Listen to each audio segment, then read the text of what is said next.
Hi, hello, ನಮಸ್ಕಾರ. ಎಲ್ಲರೂ ಹೇಗಿದ್ದೀರಾ? ನಾನಿಲ್ಲಿ ಚೆನ್ನಾಗಿದ್ದೀನಿ. ಇವತ್ತಿನ ಮೋಟಿವೇಶ್ನಲ್ ಕತೆ ಬನ್ನಿ ನೋಡೋಣ.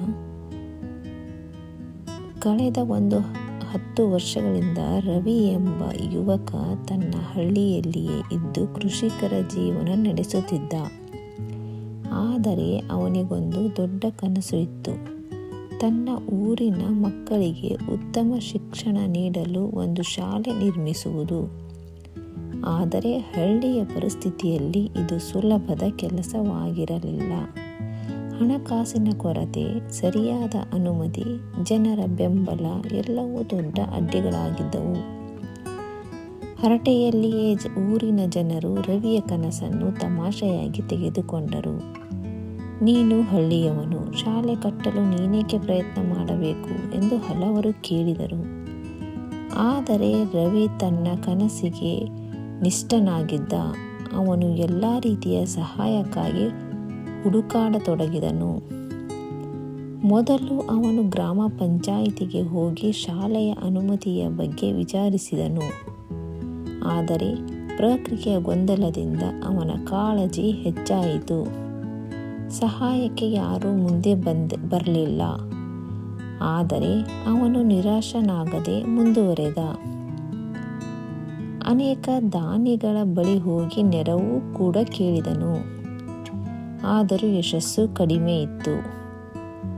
ಒಂದು ದಿನ ರವಿ ಪಟ್ಟಣಕ್ಕೆ ಹೋಗಿ ಸ್ಥಳೀಯ ಪತ್ರಿಕೆಯ ಸಂಪಾದಕರನ್ನು ಭೇಟಿಯಾದನು. ಅವನ ಕನಸಿನ ಬಗ್ಗೆ ತಿಳಿಸಿದಾಗ ಸಂಪಾದಕರು ಇದನ್ನು ಮುಖ್ಯ ಸುದ್ದಿಯನ್ನಾಗಿ ಮಾಡಿದರು. ಇದರಿಂದ ಹಲವರು ಈ ಕಾರ್ಯಕ್ರಮದ ಬಗ್ಗೆ ತಿಳಿದು ತಮ್ಮ ಬೆಂಬಲವನ್ನು ಸೂಚಿಸಿದರು. ಹಳ್ಳಿಯ ಕೆಲ ಶ್ರೀಮಂತರು ಮತ್ತು ಸಂಸ್ಥೆಗಳ ಹಣಕಾಸು ಸಹಾಯ ಮಾಡಲಾರಂಭಿಸಿದವು. ಆ ಹಣದಿಂದ ರವಿ ಒಂದು ಚಿಕ್ಕ ಕಟ್ಟಡವನ್ನು ನಿರ್ಮಿಸಲು ಪ್ರಾರಂಭಿಸಿದನು. ಇನ್ನಷ್ಟು ಜನ ಇದನ್ನು ನೋಡಿದಾಗ ಅವರು ಕೂಡ ಸಹಾಯಕ್ಕೆ ಬಂದರು. ಹಲವಾರು ತಮ್ಮ ಕೈಲಾದಷ್ಟು ಹಣ ಕೊಟ್ಟರು. ಕೆಲವರು ಇಟ್ಟಿಗೆ, ಕೆಲವರು ಮರ, ಕೆಲವರು ಕಬ್ಬಿಣದ ಕಡ್ಡಿಗಳನ್ನು ಕೊಟ್ಟರು. ಈ ರೀತಿ ಇವರೆಲ್ಲರ ಸಹಾಯದಿಂದ ರವಿ ಒಂದು ಸಣ್ಣ ಶಾಲೆಯನ್ನು ಕಟ್ಟಲು ಸಾಧ್ಯವಾಯಿತು. ನೀವು ನಂಬಲಿಕ್ಕೆ ಆಗದಷ್ಟು ಸಮಯದಲ್ಲಿ ಆ ಶಾಲೆ ಸುತ್ತಮುತ್ತಲಿನ ಮಕ್ಕಳಿಗೆ ಬೆಳಕಾದಿತ್ತು.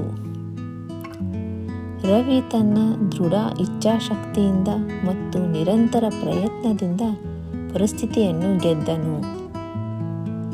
ಊರಿನ ಜನರು ಈಗ ಅವನನ್ನು ಗೌರವದಿಂದ ನೋಡುತ್ತಿದ್ದರು ಮತ್ತು ಅವರು ಒಮ್ಮೆ ತಮಾಷೆ ಮಾಡಿದ್ದ ರವಿಯ ಕನಸು ಇಂದು ನಿಜವಾಗಿ ಬದಲಾದದ್ದು ಅವರಿಗೂ ಕೂಡ ಹೆಮ್ಮೆ ತಂದಿತು.